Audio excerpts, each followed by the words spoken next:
You've built some very powerful models. I hope you're excited by the new things you can do.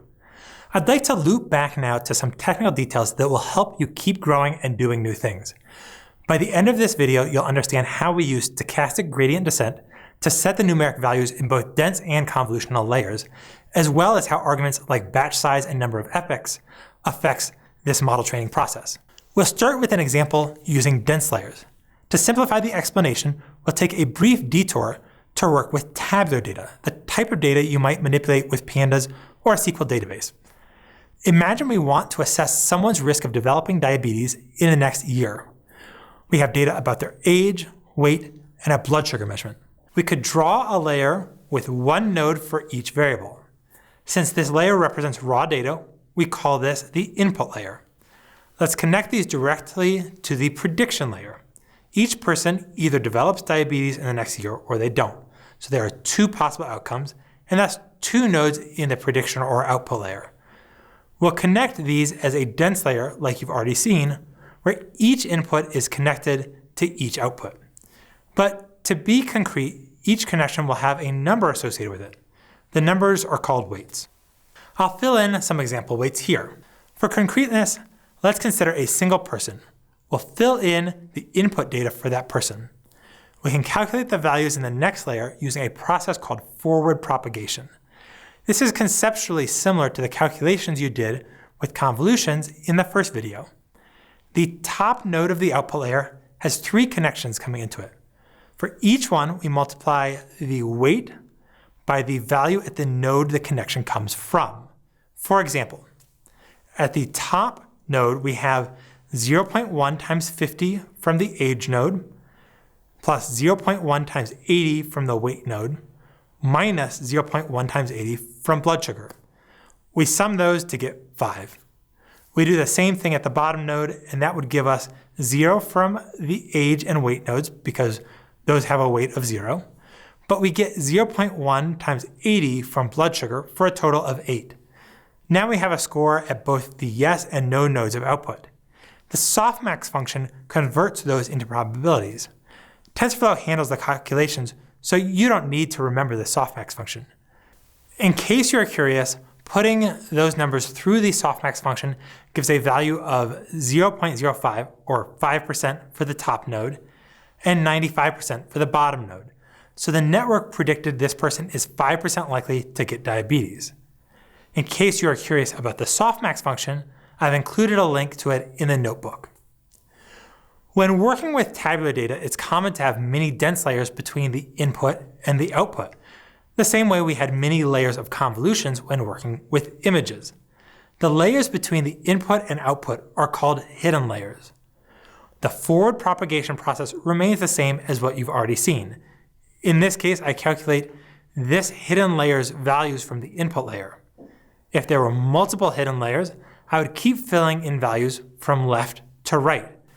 And eventually I get to the output layer, and I do the same type of arithmetic calculation for the output layer.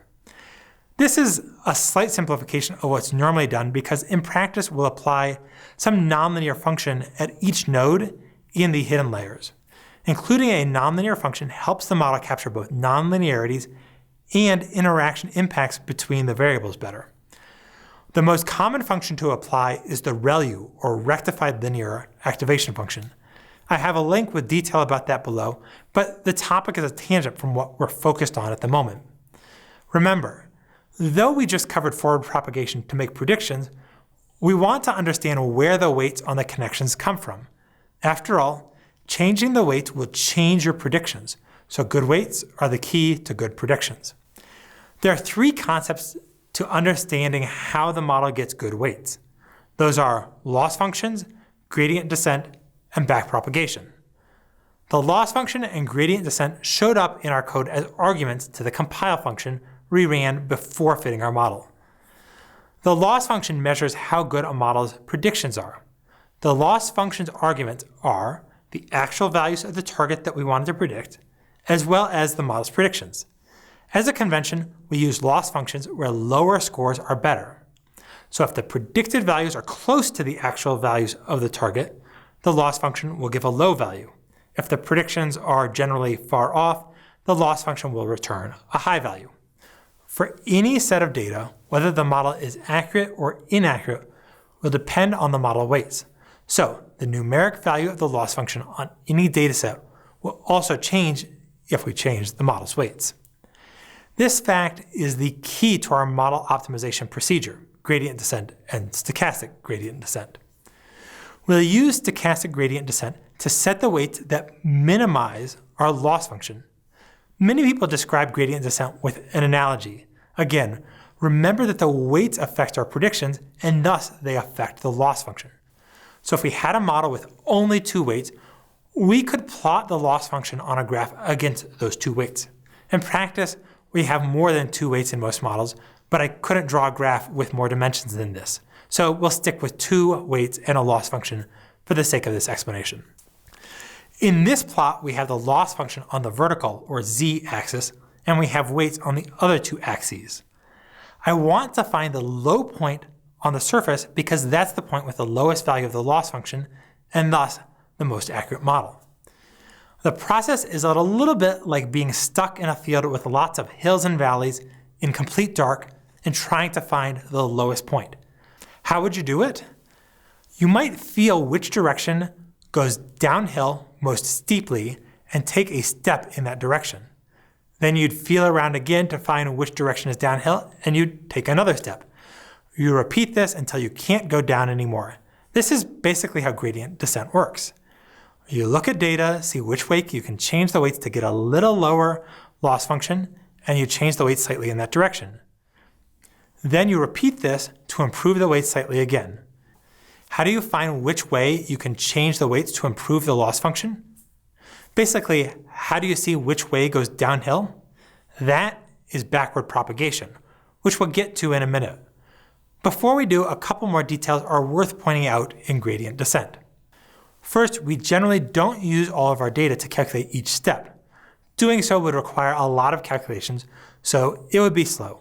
Instead, we look at some of the data at a time.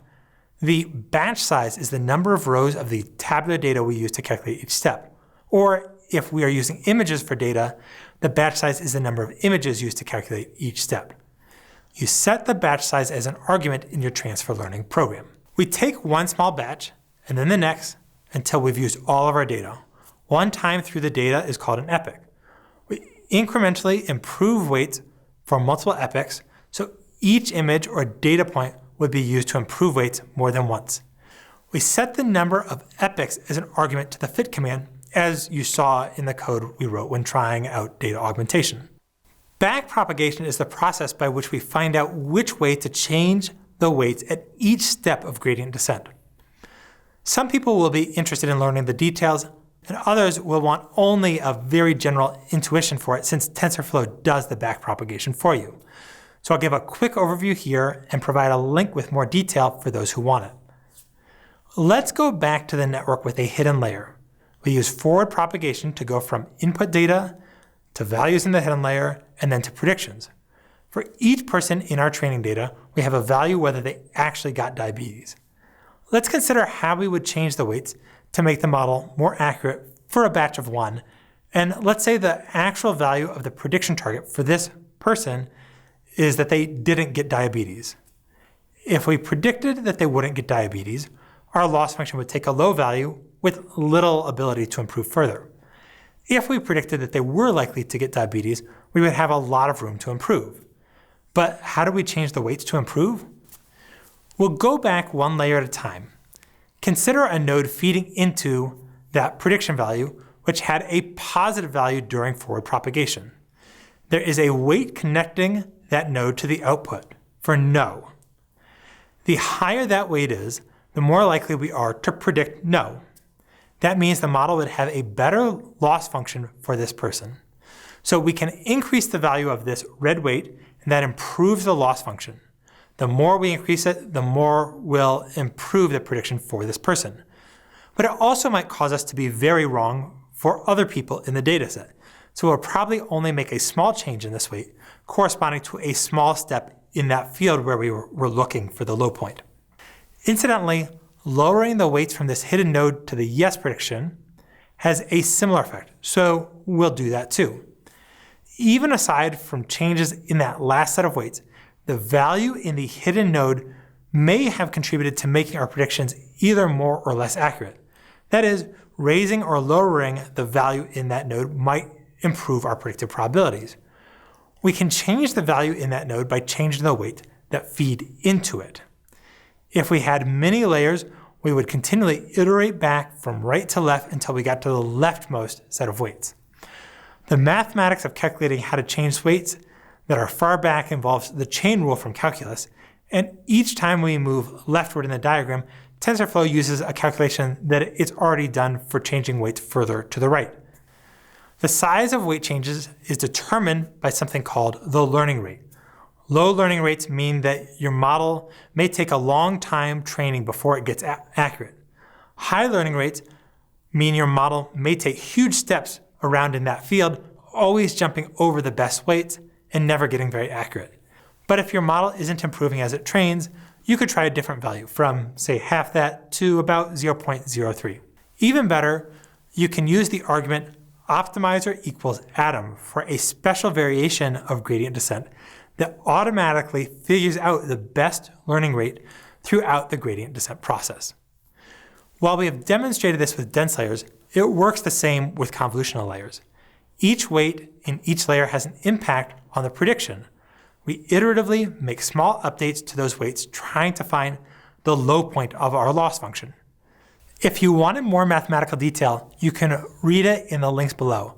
Otherwise, move on and we'll create a full model from scratch.